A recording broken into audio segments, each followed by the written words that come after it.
அமாவாசை யூடியூப் நேயர்களுக்கு வணக்கம். இன்னைக்கு அரசியல் சூழ்நிலை வந்துட்டு தாவேக்காவா இல்ல திமுகவான்ற மாதிரிதான் சொல்லிக்கிட்டு இருக்காங்க.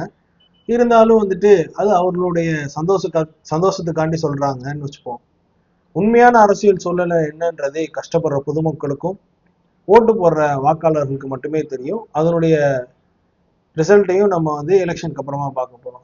இப்போ என்னன்னா, இப்போ இந்த மாதிரி உட்கட்சியிலே இவ்வளவு பிரச்சனை இருக்கிறப்போ இவங்க காங்கிரஸ்ட போற மாதிரியே சொல்லிக்கிட்டு இருக்காங்களே, என்னதான் கதை? அதாவது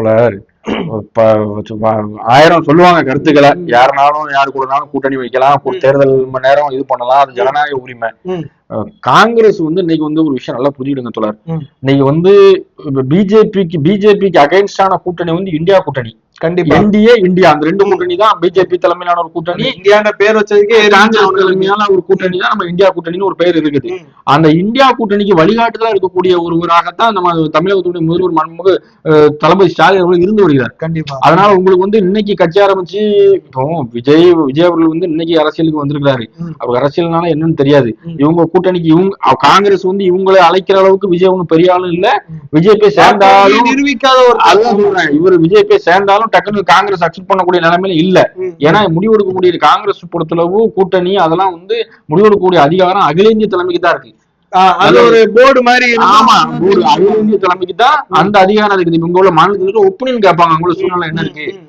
நான் ஏன் இதை சொல்ல வரேன்னா, இந்தியா கூட்டணி உருவாகிறதுக்கு ஒரு வலுவான ஒரு முக்கியமான காரணமா இருந்தவர் நம்ம தமிழ்நாடு முதலமைச்சர் மு க ஸ்டாலின் அவர்கள்.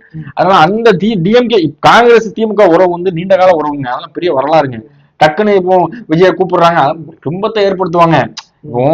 ஒருவேளை இப்படி கூட இருக்கலாம், சீட் அதிகமா கேக்குறது. அவ்வளவுதான். நீங்க ஒரு கட்சி வச்சிருக்கீங்க, போன தேர்தலில் உங்களுக்கு 5 சீட் தந்துட்டாங்க, நீங்க 10 டிமாண்ட் பண்றீங்க, நீங்க என்னத்த சொல்லுவீங்க? வாடிப்பட்டியில கூப்பிட்டாங்க, மதுரையில கூப்பிட்டாங்க, சென்னையில கூப்பிட்டாங்க, நம்ம சொல்றது அதுல தவறு இல்ல.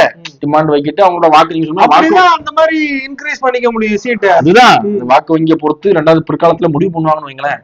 திமுக காங்கிரஸ் கூட்டணி வந்து இங்க ஸ்ட்ராங்கா இருக்கு. இன்னைக்கு இந்தியா கூட்டணி உருவாகிறதுக்கு காரணம் முக்கியமான பங்கு தளபதியோட பங்கு. கண்டிப்பா இன்னைக்கு இந்தியா பிஜேபிக்கு அகேன்ஸ்டா இந்தியா ஃபுல்லா ஒரு எதிர்ப்பலை உருவாகுது. இந்தியா கூட்டணி வந்து ஃபர்ஸ்ட் இந்த கூட்டணி எல்லாம் கிடையாதுங்க.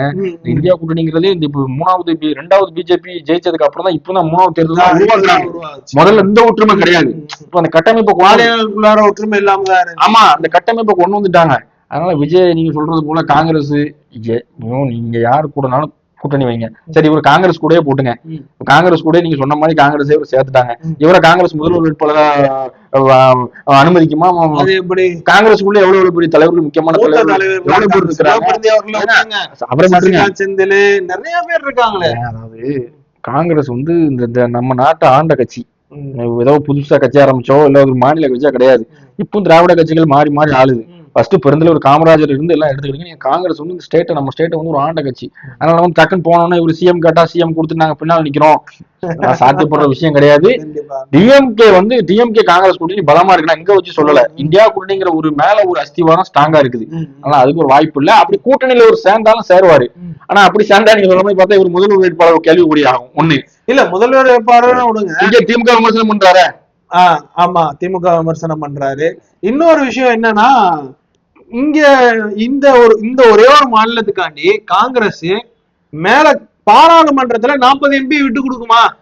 அதைத்தான் நான் மறுபடியும் சொல்ல வரேன் தோழர். 40 எம்பி ஒரு பக்கம் நீங்க எடுத்துக்கீங்க. இப்போ நீங்க இந்தியா எதிர்கட்சிகளுக்கு வலுவான ஒரு ஸ்டேட் வந்து இந்த 40 எம்பி இருக்கக்கூடிய ஒரே மாநிலத்துல 40 எம்பி இருக்கக்கூடிய ஒரு ஸ்டேட், நல்ல ஒரு பலம் இருக்கக்கூடிய ஸ்டேட் தமிழகம்.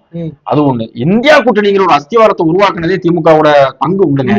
அதெல்லாம் சாதாரணமா நம்ம கடந்து போக முடியாது. இன்னைக்கு ஜனநாயகம் பாதுகாக்கப்படுதுன்னா நீங்க வந்து இந்த வாக்கு திருட்டை எடுத்துக்கிடுங்க. முழுக்க வாக்கு திருட்டுல வந்து மேல வெளியே கொண்டு வந்து காங்கிரஸோட ரோல், ராகுல் காந்தியோட ரோல். இப்ப அதை பின்பற்றி நம்ம தளபதி அவர்கள் பாருங்க, தமிழ்நாடு முழுக்க முந்தானத்து ஒரு ஆர்ப்பாட்டத்தை இது பண்ணி அது ஒரு எதிர்ப்பொலியா தெரிவிச்சிருக்காரு. இப்ப இதெல்லாம் விஜய் இன்னவரை ஆச்சுங்க. எஸ்ஆருக்கு எதிராக இன்னவரை விஜயோட ஸ்டேட்மெண்ட் என்ன ஸ்டேட்மெண்ட் கூட விட்டுருக்காருன்னு நம்ம பார்க்க முடியுது. களத்துக்கு வந்திருக்க வேண்டாமாங்க? இல்லங்க, இன்னைக்கு ஏதோ ஒண்ணு சொல்லியிருக்காரு, மாவட்டங்கள் வாரியாக வந்து எஸ்ஆருக்கு அகேன்ஸ்டா நாங்க வந்து போராட்டம் பண்ண போறோம் அப்படின்றது. எப்படின்னா வந்து இதுவும் வந்து அந்த ஒரு 40 நாள் 50 நாள் கழிச்சு எல்லாம் முடிஞ்சு போனதுக்கு அப்புறமா மோளம் அடிக்கிற மாதிரி இது ஒரு அந்த பிரச்சனை ஆரம்பிச்சு ஒரு 10 நாள் ஆச்சு. தொடர் கணக்கெடுப்பு முடிஞ்சிருச்சு. கிட்டத்தட்ட 70% என்னமோ வந்து கொடுத்து முடிச்சுட்டாங்க. செத்துட்டானா அவனை எடுத்து அடக்கம் பண்ணக்கூடிய வேலையை பார்க்கணும். நீ அடக்கம் பண்ணி கல்ற கட்டினதுக்கு தோண்டி அடக்கம் பண்ணணும்னா என்ன கதை? இல்ல இந்த உதாரணம் சொல்றதே தப்பு. ஏன்னா அதையுமே அவனுக்கு ஒரு 30 நாள் 40 நாள் கழிச்சுதான் பண்ணுவானுங்க. அது கரெக்ட் தான் பண்ணுவாங்க. நேர்ல வர வச்சு பாப்பாங்க. முதல்ல வந்து விஜய் கூட இருக்கு. விஜயோட அரசியலே தவறுங்க. என்னை பொறுத்தவரை ஒரு அரசியலுக்கே வந்திருக்க கூடாதுங்க. புரியுதா உங்களுக்கு? இவ்வளவுக்குள்ள இவ்வளவு இன்சிடென்ட் ஆயும் அந்த கட்சியினுடைய கொள்கை பரப்பு செயலாளர் கொடுத்த அருண்ராஜ்னு ஒரு நியூஸ்க்கு போயிட்டு கொடுத்துருக்காப்புல. கரூர் சம்பவத்தில் 41 பேர் உயிரிழந்தாலும் கரூர் மக்களும் தமிழ்நாட்டு மக்களும் தமாக தலைவர் விஜய் மீது அன்பும் பற்றும் குறையவே இல்லைன்னு சொல்லி வெக்கம் இல்லாம சொல்றாங்க. அவரே அவருக்கு சொல்லிக்கிறாரு. அதாவது என்ன ஆதாரம்னு கேளுங்கன்னு வச்சுக்கோங்களேன், ஒண்ணுமே கிடையாது. தொடர் அந்த சம்பவத்துக்கு நீங்க தாங்க முழுக்க முழுக்க காரணம். அது சொல்றது கரெக்ட் தான். மக்கள் வந்து இவங்க மக்கள் நேர்ல வந்து விஜய் தேடி வந்து அனுசரணையை வந்து நேர்ல வந்து பெற்றுட்டு போறாங்க. சாமி தரிசனம் மாதிரி விஜய்கிட்ட வந்து குடும்ப ஆறுதலை பெற்றுட்டு போறாங்க. அப்ப இந்த மாதிரி ஆள்லாம் கொள்ளிபரப்பு எல்லாம் சொல்லதான் செய்வாங்க. மக்கள் அப்படி இருக்கிறாங்க. இந்த சாமி தரிசனம் எனக்கு ஒரு விஷயம் இப்ப நான் கேள்விப்பட்டேன். என்னன்னா வேதாரண்யம் அந்த கரெக்டா அந்த சர்ச் ஒண்ணு இருக்கு. என்ன வேளாங்கண்ணியில இருக்கக்கூடிய 2 முக்கியமான பாஸ்டர்கள் தான் வந்துட்டு விஜயோட பயங்கரமான ஆலோசனை எல்லாம் கொடுக்கறதா ஒரு வதந்தியா இல்ல செய்தியா என்ன தகவலா என்னன்றது தெரியல. தொடர் அப்படி கொடுத்திருந்தா விஜய் வந்து சரியான பாதையில இருந்திருப்பாருன்னு நான் நினைக்கிறேன். என்னைக்குமே ஒரு மத போதர்கள்லாம் இருக்கிறாங்கன்னா அது எந்த மதமாவா இருக்கட்டும் நீங்க எடுத்துக்கிடுங்க. ஒருத்தனை வழி நடத்துறாங்கன்னா ஓரளவு தெளிவா பண்ணிருப்பாங்க.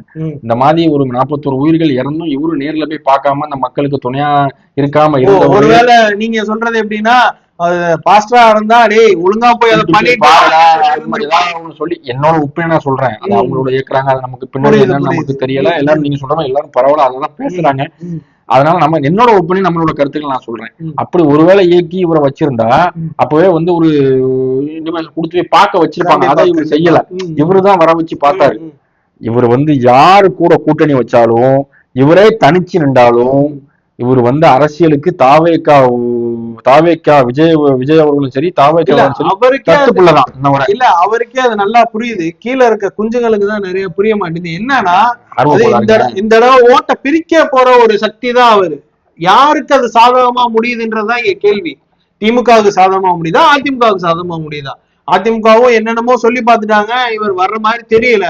ஆனா எனக்கு தெரிஞ்சு இன்னையோட கணிப்பு வரைக்கும் திமுகவுக்கு தான் சாதகமா முடியற மாதிரி இருக்கு.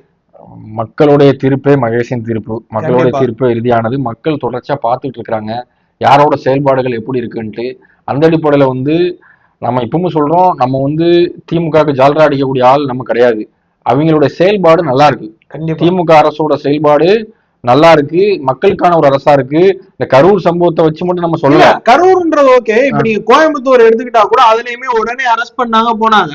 அதை வச்சு இவங்க பெரிய பிம்பமே உருவாக்குனாங்க. அதாவது என்ன சொன்னாங்க, தமிழகத்துல பெண்களுக்கு பாதுகாப்பே இல்லைன்னு ரொம்ப கேவலமா பேசினாங்க. ஒரே ஒரு இன்சிடென்ட்டை வச்சு நான் கேட்கிறேன், தலைநகர்ல ரொம்ப பெரிய ஒரு துயர சம்பவம், அதுவும் வந்துட்டு தீவிரவாத தாக்குதல் நடந்திருக்கு. அந்த தாக்குதலுக்கு என்ன கண்டனம் வந்து தெரிவிச்சிருக்காங்க? தலைநகரே பாதுகாப்பு இல்ல, பிஜேபி என்ன பண்றீங்கன்னு கேட்டாங்களா? இல்லையே. இதுக்கு இறங்கி போராட வேண்டியதானே தாவேக்காவோட தலைவர். இல்ல இந்த மாதிரி பாதுகாப்பு குறைபாடுங்க. செங்கோட்டைங்க இன்னைக்கு உதாரணத்துக்கு இந்தியாவோட கேட்டுங்க. செங்கோட்டைங்கிறது அதாவது அதிகபட்ச பாதுகாப்பு வலயத்துல இருக்கக்கூடிய ஒரு பகுதிங்க. அந்த பகுதியில ஒரு கார் வெடிப்பு ஏற்படுதுன்னா யாரோட கவனம் குறைவீங்க? கண்டிப்பா இதுக்கெல்லாம் உளவுத்துறை எதுவுமே சொல்ல மாட்டாங்க. மக்களை பாதுகாக்க வேண்டிய கடமையும் கட்டாயமும் அரசுக்கு இருக்குங்க. அது எந்த அரசா இருந்தாலும் சரி. இல்ல தமிழகத்தோட மக்கள் யாரும் பாதிப்படையிலன்றதுனால அது அவருக்கு தேவையில்லை போல. இந்தியான்றதுல விஜய்க்கு தேவையில்லை. அப்படி இல்ல, பிஜேபி என்ன தவறு செஞ்சாலும் அவர் அதை கண்டுக்கிட மாட்டாரு. இதுதான் அதோட உண்மை நிலவரம். அவ்வளவுதான். அவர் என்ன அறிக்கை விடுறாரு, இந்த மாதிரி ஒரு விஷயம் நடந்துருச்சு, இதுல வந்து மீண்டு வரணும், அதே மாதிரி பாதிக்கப்பட்டவர்கள் எல்லாம் சீக்கிரமா குணமடையணும்னு அறிக்கை விடுறாரு.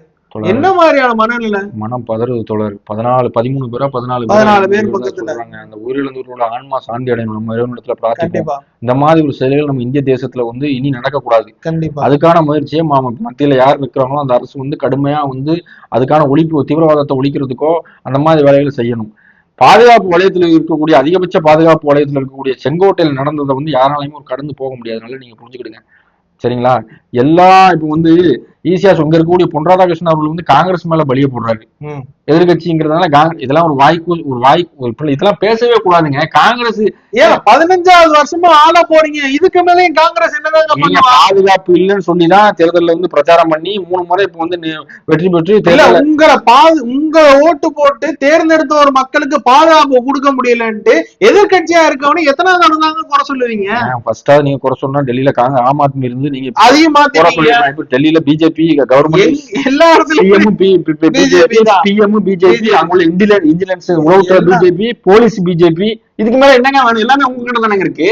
அப்பயும் வந்துட்டு காங்கிரஸ் தான் பொறுப்பு, அதெல்லாம் எங்களுக்கு தெரியாது. இங்க இவரு திமுக சொன்னாங்களா கரூர் சம்பவத்துக்கு திமுக தான் காரணம்னு சொல்ற மாதிரி இங்க வந்து காங்கிரஸ் அதான் இங்க வந்து தாவேக்கா அங்க வந்து பிஜேபி. அப்படிதான் நம்ம கடந்து போகணும். மக்கள் விழிப்புணர்வோட இருங்க. ரெண்டுமே கொடிதான் வித்தியாசம், ஆனா கிட்டத்தட்ட செயல்பாடு எல்லாம் ஒரே மாதிரி செயல்பாடுதான். விஜய் வந்து களத்துக்கே வர மாட்டாருங்க. கடைசி வரை விஜய் வந்து இவரும் பிரஸ் மீட் கொடுக்க மாட்டாரு, அவரும் பிரஸ் மீட் கொடுக்க மாட்டாரு. மீண்டும் இன்னொரு காணொலியில சந்திப்போம். நன்றி.